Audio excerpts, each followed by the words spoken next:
Buen día, esperemos que se encuentren muy bien. El fin de este video es explicar la dopamina y su relación con el amor.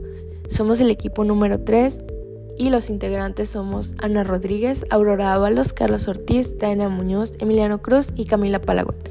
Ojalá que este video sea de su agrado. Muy bien, para dar inicio hablemos de la dopamina. La dopamina es un neurotransmisor que debido a su estructura química puede ser clasificado como una catecolamina. Es importante conocer que las catecolaminas van a compartir características estructurales en común debido a que todas son derivadas del aminoácido esencial tirosina. Entre dichas características vamos a encontrar la presencia de un núcleo en común catecol y de una cadena lateral amina. La dopamina es una catecolamina de molécula pequeña, por lo que entre sus sinónimos podremos nombrarla como una monoamina. Va a tener funciones como neurotransmisor a nivel cerebral y asimismo como un mensajero químico local a nivel de diversos órganos, tejidos, glándulas y otras partes del cuerpo. Entre sus funciones fisiológicas vamos a tener que aumenta la natriuresis en el riñón y que disminuye la producción de prolactina a nivel de adenohipófisis tras la producción de dopamina a nivel hipotalámico. Claro, todo esto regulado gracias al hipotálamo. Asimismo, su administración exógena, es decir, alterna a su producción fisiológica por el cuerpo, va a ser con fines terapéuticos, esto para pacientes en estado de shock hipovolémico o con hipotensión. Continuando con la cadena de producción de las catecolaminas, tenemos que esta va a frenar en dopamina en ciertas zonas del sistema nervioso. Esta va a ser la sustancia que se excrete en la hendidura sináptica. Por medio de la imagen podemos observar las diversas estructuras implicadas en la síntesis, secreción y recaptación de la dopamina. El proceso requiere al aminoácido tirosina para dar inicio. La enzima tirosina hidroxilasa o hidrolasa es la encargada de dar la síntesis de la dopa, el cual es el sustrato limitante para la síntesis total de dopamina. Posteriormente, el aminoácido aromático descarboxilasa se encarga de la síntesis de dopamina, la cual se almacena en transportadores vesiculares de monoaminas, BIMAT, y estos a su vez pasan a la hendidura mediante exocitosis. También tendremos la presencia de un transportador que se encarga de permitir la entrada y salida de dopamina en el espacio intra y extracelular. Ese transportador es dependiente de sodio y cloro. Posteriormente vamos a tener la acción de receptores. Para la recaptación están los autorreceptores D2 y D3 en la terminal presináptica y para la diana postsináptica tendremos los 5 tipos de receptores conocidos. Dependiendo del receptor al cual se una la dopamina es el efecto neto que se va a tener en los segundos mensajeros intracelulares. Por ejemplo, si se une a D1, este va a ser excitatorio para el AMP cíclico. Por último, la dopamina se convierte en el metabolito final ácido homovanílico mediante las enzimas monoamino oxidasa, MAO, y catecol o metiltransferasa, COMT, esto en células neuronales. Para otros tipos de células van a participar estas dos enzimas, pero también la aldosterona deshidrogenasa, ADH.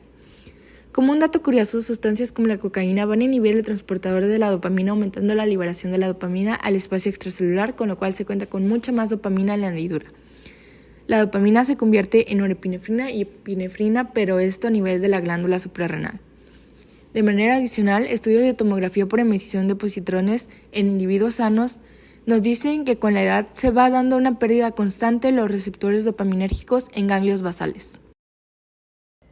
La tabla en pantalla muestra un resumen de los receptores. Todos son metabotrópicos, GPCR por sus siglas en inglés, G-Protein Coupled Receptors, que hace referencia a que son asociados a proteínas G. Hay 5 tipos de receptores clonados. Estos se categorizan en 2 clases principalmente. Cabe añadir que D2 y D3 suelen ser autorreceptores en la membrana presináptica. D1 es un receptor excitatorio, debido a que tiene como efecto el aumento del segundo mensajero AMP cíclico. De manera opuesta, el receptor D2 es inhibitorio, ya que tiene un efecto contrario. Una sobreestimulación de este receptor contribuye a la fisiopatología de la esquizofrenia. D3 va a estar altamente localizado sobre todo en el núcleo accumbens, mientras que D4 tiene una afinidad mayor al antipsicótico atípico clozapina, empleado en pacientes con esquizofrenia quienes ya no responden a ningún otro tipo de terapia. Hablando acerca de las funciones principales de la dopamina en nuestro cuerpo, podemos dividirlas en 3 puntos principales, el cual es el motor, el emocional y el más fisiológico. Hablando del sistema motor, como ya veremos en unos momentos, La dopamina funciona en ciertas vías o en ciertos tractos. Mediante la vía de la sustancia negra y el núcleo estriado, permite una mayor coordinación y afinación de los movimientos voluntarios, por lo que una pérdida en estas neuronas dopaminérgicas lleva a anomalías en el control motor, como lo pueden ser los temblores que se presentarán en la enfermedad del Parkinson. En cuanto a su función emocional, en esta participan dos vías principales, la cual es la mesolímbica y la mesocortical. Mediante estas, la dopamina se encarga de controlar el ciclo de la motivación y la recompensa del cerebro, al mismo tiempo que regula las funciones ejecutivas que permiten actuar en base a dicha motivación. Asimismo, modula de cierta forma el comportamiento impulsivo y el aprendizaje. Mientras que a nivel fisiológico, la dopamina inhibe la secreción de prolactina a través de la vía tuberoinfundibular, además de que en el resto del cuerpo provoca vasodilatación en los vasos renales y del mesenterio, además de un efecto inotrópico en el corazón y un aumento de la presión sistólica y la natriuresis. Dentro de las vías dopaminérgicas encontramos cuatro principales, que es la mesocortical, mesolímbica, nigrostriatal y tuberoinfundibular. La vía mesocortical, esta se proyecta desde el área tegmental ventral hasta la corteza prefrontal. Las características aquí es que se encarga de las funciones ejecutivas, la motivación y el sistema de recompensa. Si hay una lesión aquí, podría causar síntomas negativos como la apatía o la falta de energía. Y algunos medicamentos antipsicóticos también tienen un efecto limitante. La vía mesolímbica. Esto se proyecta desde el área tegmental ventral hasta el núcleo accumbens. Al igual que la mesocortical, también se encarga del área de la motivación y la recompensa, y aquí un defecto podría causar síntomas positivos como alucinaciones. Tenemos la vía nigrostriatal, que esta se proyecta desde la sustancia negra hasta el cuerpo estriado de los ganglios basales. Esta se encarga principalmente del control motor, y aquí una alteración podría causar síntomas extrapiramidales, como en el Parkinson. Y por último tenemos la vía tuberoinfundibular, que esta se proyecta desde el hipotálamo hasta la glándula pituitaria y tiene funciones en la regulación de la secreción de la prolactina.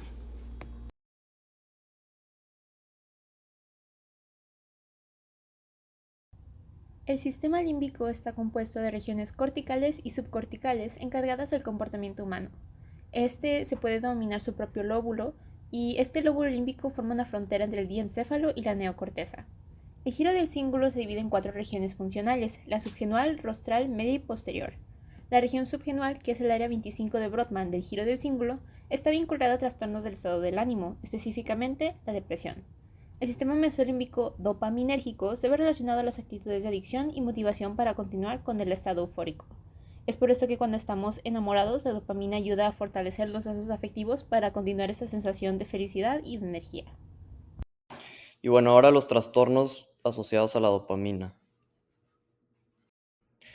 Pues como sabemos, el más conocido es la enfermedad de Parkinson, en la que sabemos que la principal característica de la fisiopatología es la degeneración progresiva y la disfunción de las neuronas dopaminérgicas en la sustancia negra. También hay disminución de la dopamina en el cuerpo estriado, causando pues esta desregulación en el movimiento de los pacientes con esta enfermedad. Y esto se traduce pues en síntomas motores, pero también hay síntomas no motores característicos de la enfermedad. Después tenemos la esquizofrenia, que está más que una deficiencia como en el Parkinson, se asocia a un desequilibrio en la transmisión de este neurotransmisor, es decir, que hay hiperactividad en unas zonas y hay hipoactividad o falta de este neurotransmisor en otras. Específicamente, pues vamos a tener un exceso de dopamina en las áreas mesolímbicas y una falta de actividad de la dopamina en la corteza prefrontal, lo que se traduce en síntomas, pues digamos, diferentes, ya sea el exceso de la actividad de la dopamina se refleja en síntomas psicóticos, y la falta de actividad de la dopamina se manifiesta en síntomas negativos, los cuales por negativo se refiere a aislamiento, depresión, etcétera. Y después tenemos el trastorno bipolar, en el que hay una señalización dopaminérgica desregulada. Igual tenemos, digamos, una alternancia entre un estado hipodopaminérgico y uno hiperdopaminérgico. El hipodopaminérgico se traduce en síntomas depresivos, un poco similar a la esquizofrenia, y en el hiperdopaminérgico se traduce en síntomas maníacos.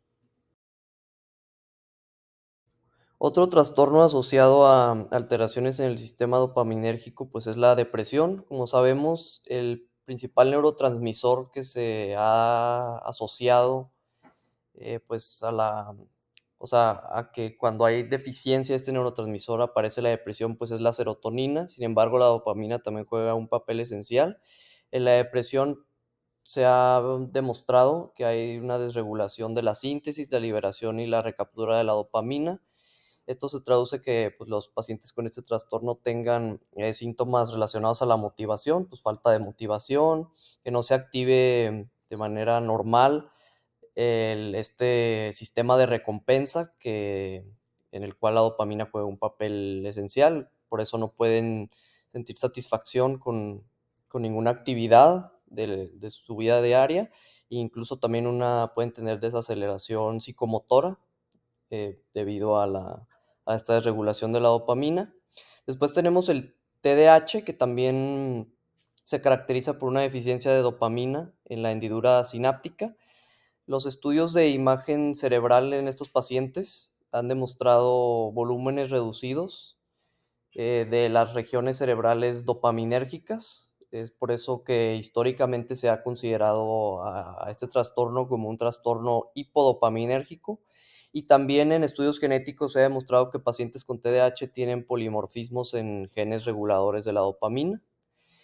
Y finalmente, como sabemos, la dopamina, pues, juega un papel muy importante en las adicciones, específicamente en las más importantes a la adicción a las anfetaminas y la cocaína, ya que se ha demostrado que elevan el nivel de dopamina más de 4 veces. La heroína también lo hace, lo eleva un poco menos, más del triple, y también la nicotina. Esta provoca descargas repentinas que aumentan entre un 150 y un 200% el valor basal de la dopamina, es decir, casi, o sea, casi el triple, por lo cual, pues, estas sustancias, pues, son las que se ha encontrado que tienen mayor relevancia, que afectan el sistema dopaminérgico, también otras drogas, pero, digamos, el vínculo entre estas y la dopamina, pues, es más débil. Ahora vamos a hablar sobre los inhibidores de la dopamina, que es un grupo muy importante en medicamentos, ya que pues se utilizan en diversas áreas de la medicina. Bueno, y existen antagonistas que actúan directamente sobre los receptores de la dopamina. Algunos se van a usar para tratar náuseas y vómitos. Estos son los medicamentos antieméticos y se dividen en 3 tipos principales: las fenotiacinas, las butirofenonas y las benzamidas. Vamos a empezar con las fenotiacinas. Un ejemplo son las clorperacina y la clorpromacina.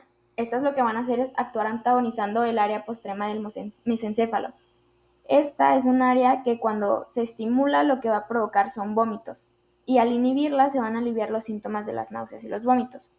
Sin embargo, estos fármacos pueden causar efectos secundarios como las reacciones extrapiramidales. Estos son trastornos del movimiento y un ejemplo es la distonía. Ahora, las butirofenonas, como el droperidol y el haloperidol, son frecuentemente utilizadas para controlar náuseas y vómitos, pero postquirúrgicos. El droperidol va a tener una acción corta, mientras que el haloperidol pues va a ser de acción prolongada.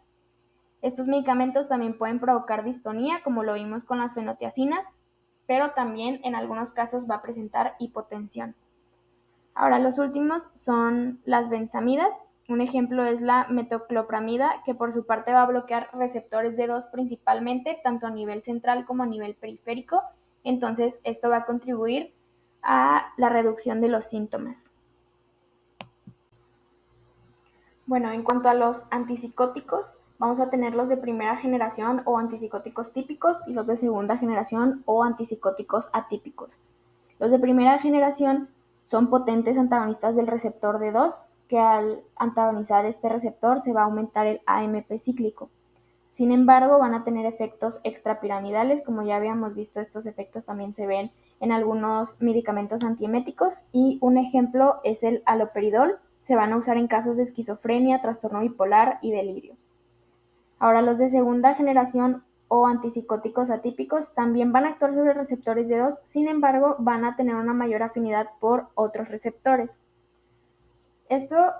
Utilizar estos antipsicóticos atípicos va a conllevar a efectos secundarios más orientados a lo metabólico, por ejemplo, el aumento de peso y la hiperglucemia.